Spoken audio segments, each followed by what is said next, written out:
Look at this drawing of a chess piece. See how it appears to stand on the page? Hello, fellow artists and students of art. Today, I'm going to show you one way to make an anamorphic drawing. What is an anamorphic drawing? An anamorphic drawing is a drawing that's meant to be seen from an angle instead of straight on. One great example from art history is a painting called The Ambassadors by Hans Holbein. So you can check that out. The drawing is challenging. You'll have to take your time and be precise. You might want to follow along, or you can just watch and absorb the process and then make your own anamorphic drawing after seeing, how it goes. I'm going to render the drawing in colored pencils, but this is not a colored pencil tutorial. It's about making an anamorphic drawing. So I'll give some advice about using colored pencils along the way, but quite a bit of the rendering will be edited out. Let's get into it. Start with a drawing made in a square grid. We're going to create a distorted grid based on the square grid. My grid has 6 rows and 6 columns. It's important that it's a square. Go ahead and draw a diagonal line through your grid once you have a drawing, from corner to corner. Now we'll take a second sheet, the sheet that we'll create our actual anamorphic drawing on, and start our distorted grid. Place a mark 1 inch from the corners of a short side and connect those corners with a long line. Along that line, place a mark 1 inch inside of the longer sides of your page. We're going to aim at those 2 marks in just a moment. Let's line up what will become the bottom edge of our drawing with the top edge of our square grid. Tape the pages together. Now connect the top corners of your square grid to the marks that we placed 1 inch inside of the longer edges on our drawing page. On the trapezoid shape, draw a line from corner to corner. That'll become important later. We now need to transfer lines from the small grid to the larger grid so that it will also have 6 columns. Find the center and pass a line through the center of your trapezoid. Now, divide each half by thirds. Go ahead and extend some of the lines from our square grid to those points that we've laid out along the very first line that we drew on our drawing paper. These lines create what will become the columns of our anamorphic grid. Where the diagonal line passes through each of these new lines, those are the places where we will draw vertical lines that will become our rows. Let's go ahead and remove the tape, and then we'll continue by drawing in our rows. Pass a line across your grid at each point at which the diagonal intersects the column lines. Remember, our drawing paper is turned sideways right now. Here's our grid. We are ready to start our drawing. Block by block, we will distort the original contours of our chess piece, elongating them so they pass through each of our new grid's blocks at approximately the same place. Ask yourself, does the contour pass through the center of a block, to the right or left of center, above or below center? Does it pass through close to a corner? These are the kinds of questions that you're going to want to ask yourself.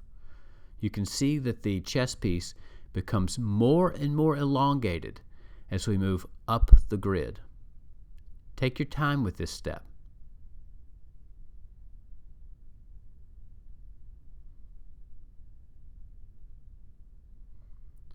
Once your major contours are in place, we'll check our work and make adjustments.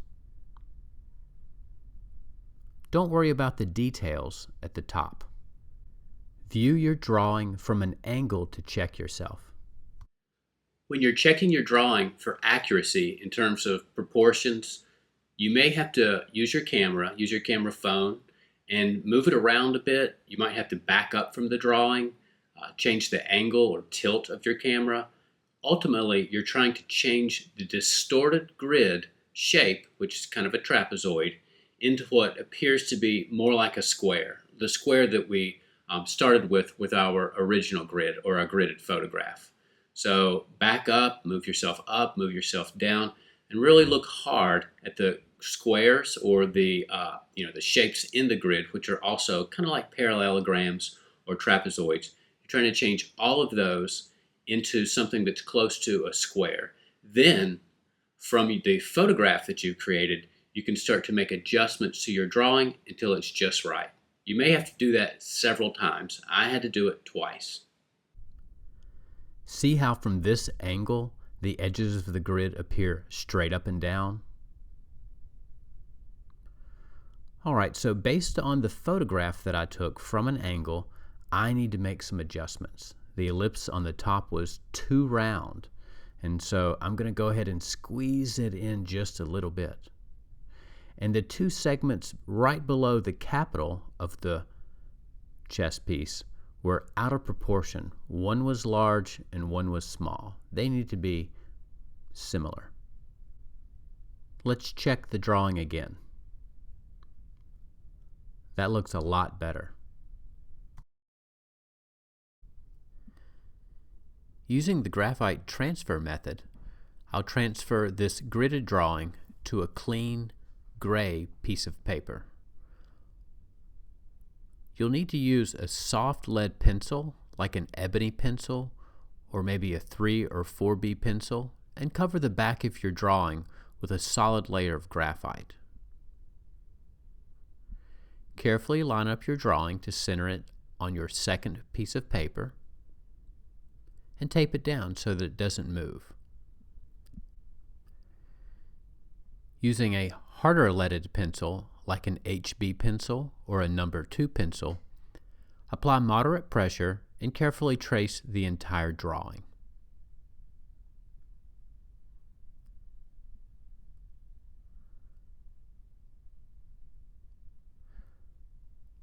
Now we'll remove the tape and see if we've made a transfer. Alright, there it is. Sometimes excess graphite can come off on the page, or the lines can be a little stronger than necessary. I'm going to use a kneaded eraser here and lightly blot the contour lines before starting with colored pencil. For this drawing, I'm using Prismacolor Premier pencils, and though this looks white, it's actually the 20% cool gray. I'm going to look for all of the areas that are a highlight or a very light and go ahead and apply 20% cool gray in those areas.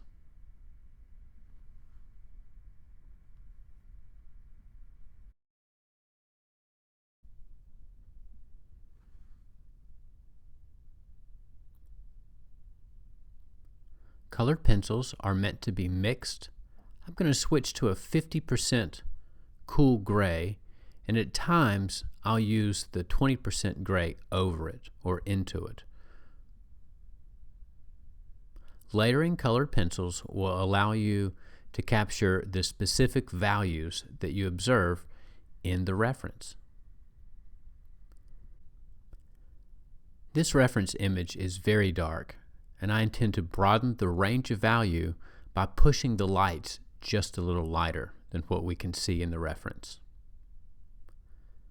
Still using the 50% cool gray, you have to look hard. It may be difficult to see on the page. The gray of the paper is similar in value to the 50% cool gray, but it's a warmer gray.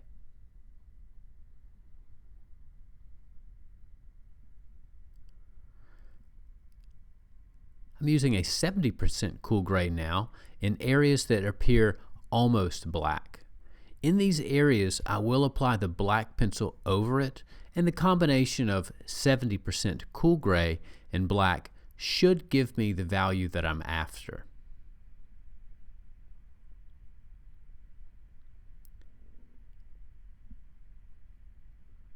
Carefully working around my highlights will eventually work those edges to make some of the highlights softer than others.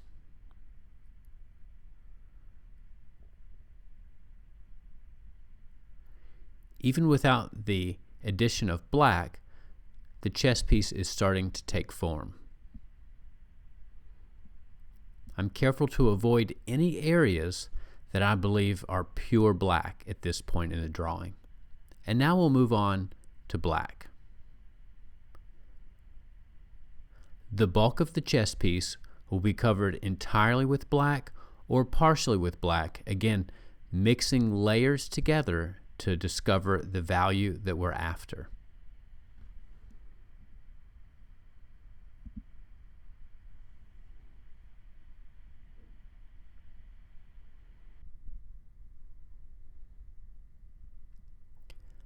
Because this drawing is an illusion, we're trying to create the impression of a realistic form standing vertically on top of a paper when viewed from an angle. It is important to be precise. We want our marks to eventually disappear. Keep your strokes close together so there are no gaps between the strokes. And sometimes building up your layers in multiple directions can help to hide those strokes.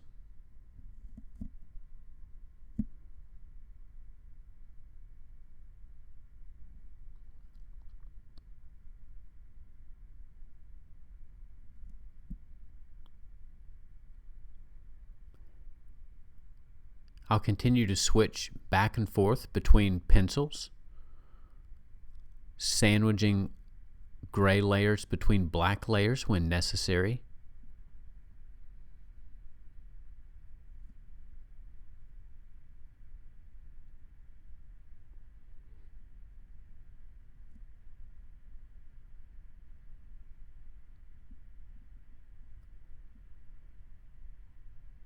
Because there will be no background, we want to make sure we stay firmly within the lines or the contours of our original pencil drawing.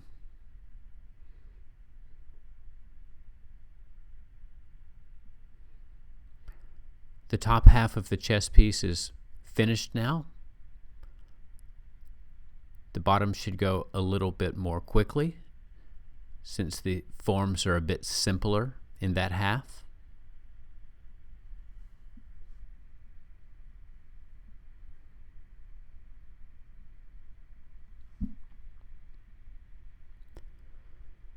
Even in areas that are pure black, I want to build up the black in at least a couple of layers.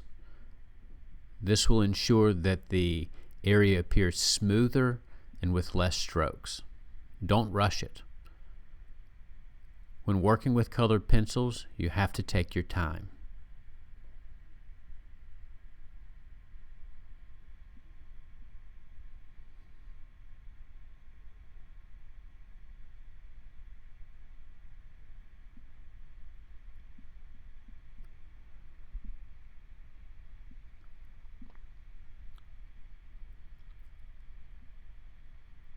Switching back to the 70% cool gray, I'm trying to find just the right value for the edges.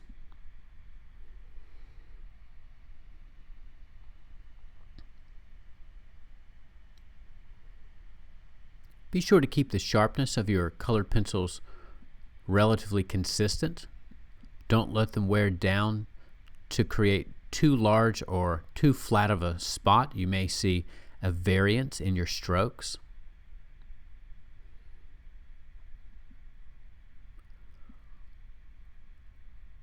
Be sure to work the edges of your highlights so they feel variable according to the reference, some sharper and some softer.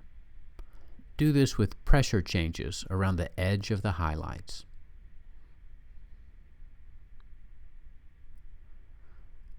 Now I'm using a blender pencil, a colorless blender.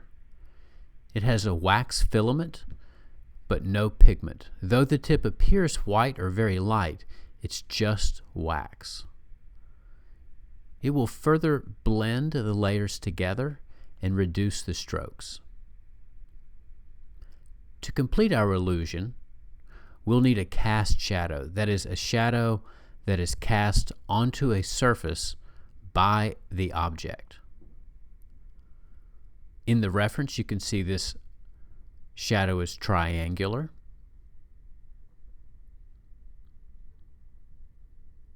There were actually two light sources on the right of this chess piece, and the cast shadow is a triangle that crosses over itself just a little bit. One characteristic of cast shadows is that they're darker closer to the object that casts them, and the value dissipates the further from the object the shadow is cast. So lighten your pressure as you work away from the object.